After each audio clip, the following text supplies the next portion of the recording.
হে high WhatsApp people, কেমন আছো তোমরা? অনেক দিন ব্লগ দিইনি, তাই এবার ফাটাফাটি ব্লগ নিয়ে আবারও হাজির হয়ে গেছি। বহরমপুরে এত গরম, তার মধ্যেই বেরিয়ে পড়েছিলাম পাহাড়ের উদ্দেশ্যে। আর গিয়েছিলাম কবে জানো? 1 সপ্তাহ আগে, ওই 23শে এপ্রিল। তো ওর গাড়ির কিছু কাজকর্ম বাকি ছিল সেদিনও। হঠাৎ করে ব্যাকপ্যাক করে আমরা বেরিয়ে পড়েছিলাম পাহাড়ের উদ্দেশ্যে। দেখতেই পাচ্ছ গঙ্গাধারের রাস্তা ধরে বেরিয়েছিলাম 4টের সময়, কিন্তু বহরমপুর থেকে বেরিয়েছিলাম 7টা বেজে গেছিলো, কারণ ওর অনেক গাড়ির প্রবলেম ছিল, সেগুলো সেট করে তারপরে বাইপাস ধরে চলে যাচ্ছি একদম পাহাড়ের উদ্দেশ্যে। আর কি কি করলাম না করলাম সব আপডেট কিন্তু তোমাদের দেব, তার জন্য কিন্তু ব্লগ দেখতে হবে। আর তার মধ্যেই গল্প করতে করতে চলে এসেছিলাম ফারাক্কা ব্যারেজ। এই যে চলে যাচ্ছি, আর পুরো ব্লগটা কিন্তু একদম কাট করবে না, ফুল দেখতে থাকো। অনেকের কাছে এই প্রশ্ন যে আমরা রাতের বেলায় কেন বেরোলাম এই প্রচণ্ড গরমে, মানে কি বলবো, গাছ কাঁঠাল পাকা গরমে সকালের দিকে আর বেরোতে ইচ্ছে করলো না, নাহলে সারাদিন আমাদের রোদটাই পোহাতে হতো। তার জন্য বেরিয়ে পড়েছিলাম সন্ধ্যের দিকে। খুলে গেছে, এখন ঠিক করে নিই। বেশিক্ষণ দাঁড়াবো না এখানে। হ্যাঁ, একদম পাটি দিয়ে দাও, এইরকম টানতে হবে। জলটা নিয়ে পাচ্ছি না, আসো। বলো না, দিয়ে যাচ্ছি। এখানে মিষ্টুদা গোপ্রো ঠিক করতে ব্যস্ত। এই গোপ্রোটা দাঁড়ানো ট্রেনটা কি মারা দেখি জগা থাকতে কই কই ভয়েসটা কি পড়ে দেবে? আমরা কোথায় আছি? আমরা ফারাক্কা পার করে। আমার ভাল লাগে না পরে ভয়েস দিতে, ওর জন্য বেশি কথা ভিডিওটা দেখি ভয়েস দিতে। কি হয়েছে এখন? তুই চেয়ার আছে না? এই আমার ফোনটা দেখো।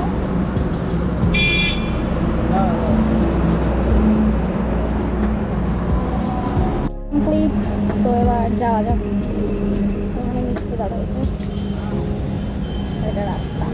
এটা আমার হদুল, হদুলকে দেখি, হদুল মানা মানা টাকাও।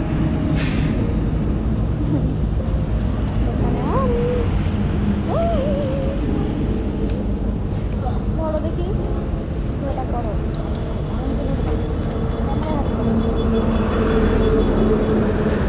আমি কিভাবে টাইম কিন্তু ঠিকই আছে একদম।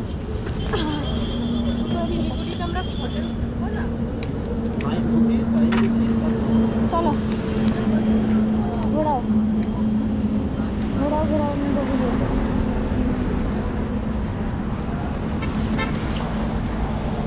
গাড়ি চালাচ্ছিলাম, তাই যে দাঁড়ালাম চারটা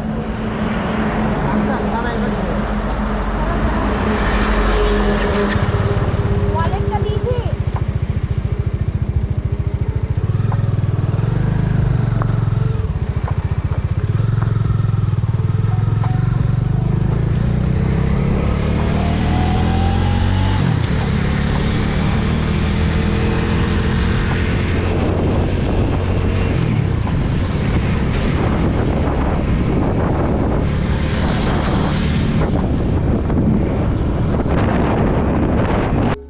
খানিকক্ষণ রেস্ট নিয়ে এবার চলে এসেছি মালদার মুখে। তো মালদায় এসেছি, আর পারদেশি ধাবা যাবো না সেটা তো হতে পারে না। তাহলে পারদেশি ধাবায় কি কি খেলাম, আর সব থেকে ফেভারিট বলতে পারো রাইডারদের কাছে। আর অনেকেই আসো পারদেশি ধাবাতে খেতে, তো আমাকে জানিও পারদেশি ধাবার কোন মেনুটা তোমাদের সব থেকে ভালো লাগে। তো চলো তাহলে দেখতে থাকো।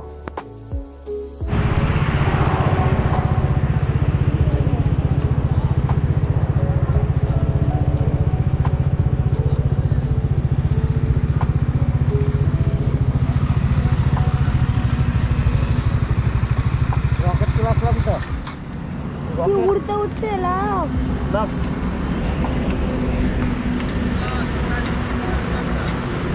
আরে খোলো, হেলমেটটা খুলে দাও।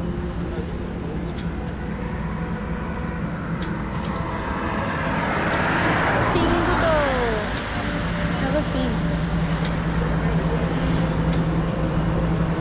হেলমেট নিয়ে যাবে ভেতরে? আর এসে ধাবা আর কি দেখাবো?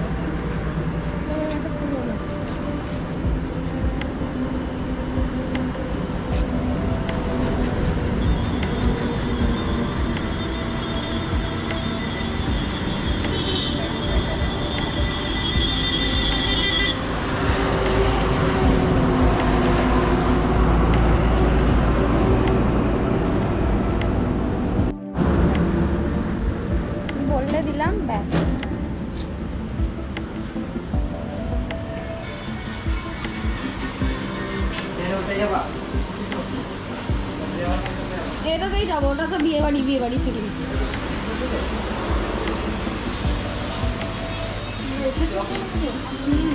এখানে ওইদিকে গেলে এরা সব দাঁড়ায়।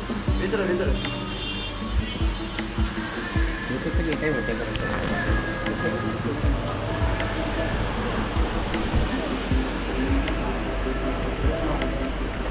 তখন হচ্ছিল না বাবাই গত বছর ব্ল্যাক ওয়াটার।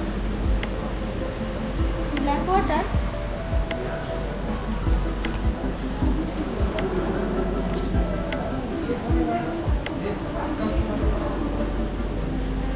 হাতের ব্যবস্থা করো।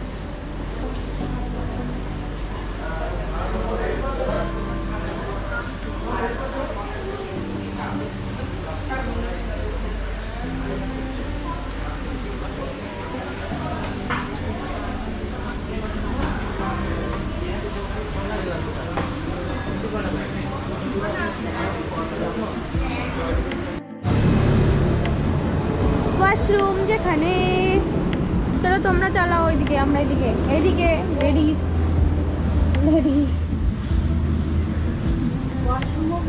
আমি একবার একা এসেছিলাম, হ্যাঁ কেউ ছিল না, আর কি ভয় লাগছিল। সেই পরিষ্কার, ভগবান খেয়ে না, এগুলো দরজা নেই। চিকেন আর পনির আমাদের চিকেন বাটার ওই তো যাই হোক সব আইটেম হবে না বললে তো। চিকেন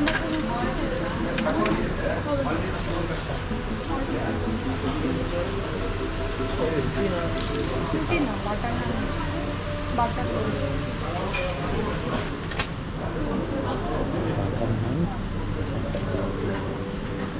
বল বল না, ঠান্ডা হয়ে যাবে তাতে। গরম গরম রাখলে ভালো লাগে। শুধু দেবে কি তুই একটা কথা বলবো, টেবিল টেস্ট আমাদের দিকে ফেলে দে না, তুই একটু বেশি পারছিস। তোরা একটু পিছিয়ে একটু ফেলে দেয় না, হাত করে চিকেন অফলেট নিচে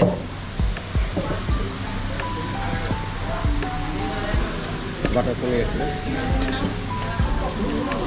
গ্রুপটা ক্রিয়েট করবো, তোকে অ্যাড করা যাচ্ছে না কেন? আমাকে ওই যে কি হাতে আমাকে একটাই দাও, আগে একটাই দাও। আমরা আবার দুজনেই ভীষণ আস্তে। হ্যালো, তোমার আইডিয়া রিসার্চ করবো, দিয়ে দেখছি এখানে নেটওয়ার্ক নাই, আমি শিলিগুড়ি পৌঁছে করে দিচ্ছি। আমি পেটে দিতেছি।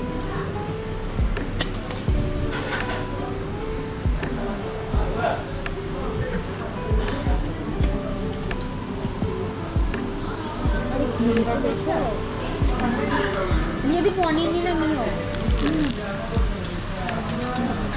মাছি এসছে মনে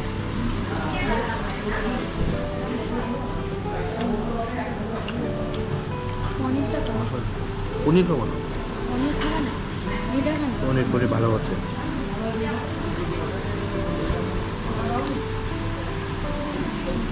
বল এসব ব্লগে দেখাই যাও নিজে খা। আমার জিনিস পেটে খেতে হয়। তুমি বাটার পনির নিলে ভালো লাগে এ ये তুলে দাও না পনির দাও না আমি নেব না এই না না নেব না এটাতে রুটি টুটি খাওয়া হবে। না না নেই নাও নাও নাও।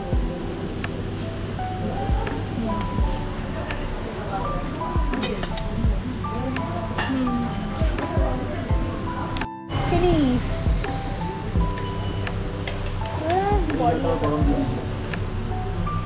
গরম দিয়ে জলটা গরম দিয়ে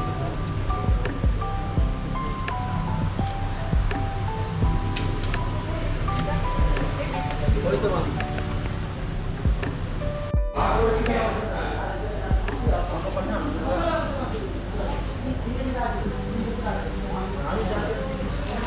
দিয়েছে আমাকে, আমাকে দিয়েছে 10,000 টাকা দিয়েছে আমাকে। রাবিয়া দিয়ে দিছেন কি রে? ভেবো না যে আমি দিয়ে দেবো। দাদা দেখো হাত করতে। তো পরদেশি ধাবার এটা একটা সাইড প্লেস। আমরা গত বছর যখন এসেছিলাম তখন এই জায়গাটা তৈরি হচ্ছিল, আর দিনের বেলায় এসেছি যতবার এসেছি, আর এখন রাতের বেলায় দেখো ভিউটা কত সুন্দর।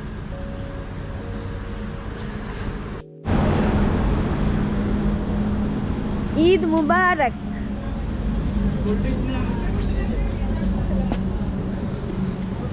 অথচ ওইখানটায় ছবি তুলেছিলাম, দিয়ে দিই।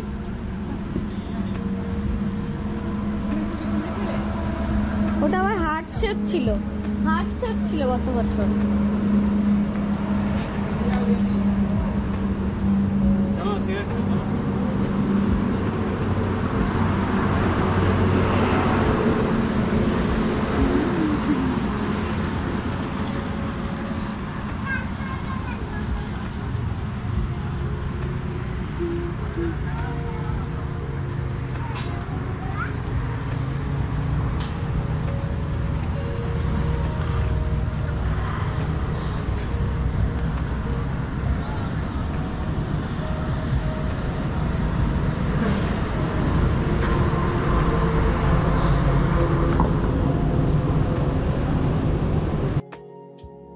খাওয়া দাওয়া কমপ্লিট করে এবার তো গন্তব্যে যেতে হবে। এখনও তো অনেকটা পথ বাকি। তার আগে আমরা স্টে করব শিলিগুড়িতে, কারণ যেতে যেতে প্রায় 2-2:30 হয়ে যেতে পারে। তো দেখতে থাকো পুরো ব্লগটা, আর আমাদের কেমন লাগছে রাইডিং সব জিনিসপত্র পরে সেটাও কিন্তু কমেন্টে জানিও। চলো তাহলে যাওয়া যাক, আর তোমরাও কিন্তু আমার সঙ্গে যাচ্ছ। হ্যাঁ,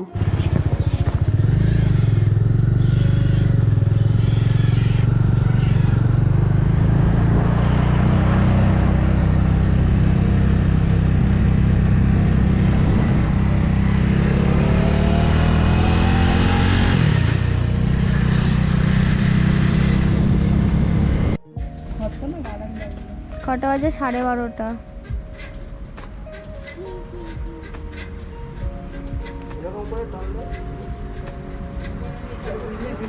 চলো তাহলে দেখতে থাকো, আমার ভীষণ মন পাচ্ছে।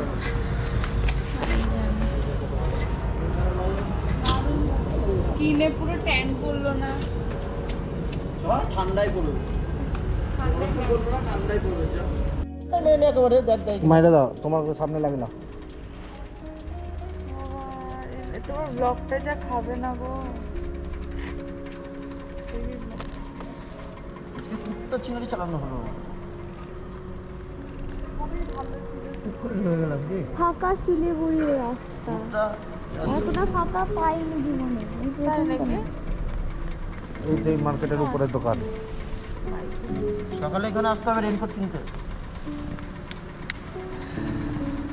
শিলিগুড়ি তো পৌঁছে গেলাম, কিন্তু এবার তো খোঁজ হোটেলের। তো একবার এই হোটেলের সামনেই দেখা হচ্ছে তোমাদের সাথে। আর হ্যাঁ, তার আগে বলি, আমরা কিন্তু বেরিয়েছিলাম হনুমান জয়ন্তীর দিন, আর শিলিগুড়িতেও দেখলাম ভীষণ সুন্দরভাবে হনুমান জয়ন্তী পালন করা হয়েছে। দেখো কি দারুণ একটা প্যান্ডেল। তো সেটার ভিডিও না করে আর থাকতে পারলাম না। এবার যাওয়া যাক হোটেলের উদ্দেশ্যে। হোটেল খুঁজতে খুঁজতে প্রায় আমাদের অনেকটা সময় লেগেছিল, কারণ একদম যেখান থেকে শিলিগুড়ির সব গাড়িগুলো ছাড়ে, ওই বাস স্ট্যান্ড বলো, টেকা স্ট্যান্ড বলো, ঠিক ওই সামনেই ছিল, কিন্তু আমরা ঠিক খুঁজে পাচ্ছিলাম না। আর আরেকটা ব্যাপার, হোটেলগুলো কিন্তু বাইরে থেকে দেখে মনে হচ্ছে হ্যাঁ কেমন হবে, কিন্তু ভেতরে ছোট্টর মধ্যে ঠিকঠাকই ছিল, খুব একটা নোংরা ছিল না।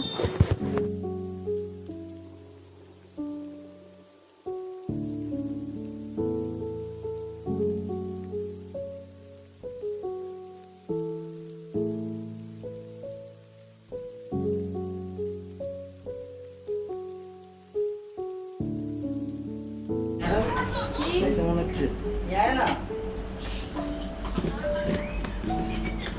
হ্যাঁ, আমি এতক্ষণ লক করলাম না, লক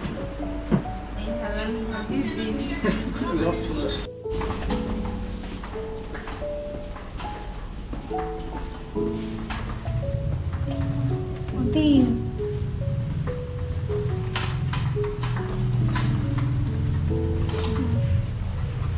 কোনটাতে থাকবে?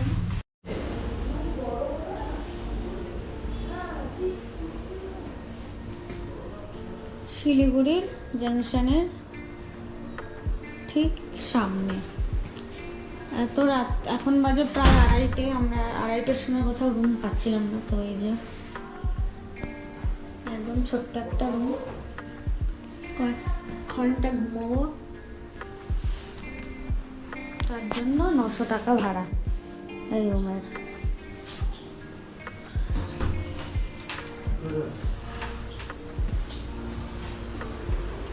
তোমার পা আটবে তো? তোমার পা আটবে? পাহাড়টা তো গরম তো। বাথরুম নাই মা। এই যে বাথরুম। এটার পিছনে বাথরুম আছে? ও